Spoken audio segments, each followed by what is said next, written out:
നിങ്ങൾ സ്വയം ബോധപൂർവം മറ്റുള്ളവരെക്കാൾ ചെറുതാകുന്നതിനുള്ള ഒരു മാർഗമാണ് കാത്തിരിപ്പ്.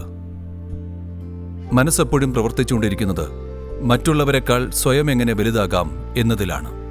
ഏതെങ്കിലും സാഹചര്യത്തിൽ മറ്റാരെങ്കിലും അല്ലെങ്കിൽ മറ്റെന്തെങ്കിലും നിങ്ങളെക്കാൾ പ്രാധാന്യമുള്ളതാകുമ്പോൾ അവിടെ നിങ്ങൾ വളരെ മനോഹരമായി മാറും. ശ്രദ്ധിച്ചു നോക്കൂ.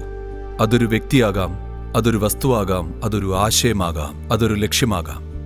മറ്റെന്തെങ്കിലും നിങ്ങളെക്കാൾ കൂടുതൽ പ്രാധാന്യമുള്ളതാകുമ്പോൾ, നിങ്ങളെക്കാൾ വളരെയധികം പ്രധാനപ്പെട്ടതാകുമ്പോൾ പെട്ടെന്ന് ആ വ്യക്തിക്ക് പ്രത്യേകമായൊരു ശക്തിയും മനോഹാരിതയും ഉണ്ടാകുന്നു.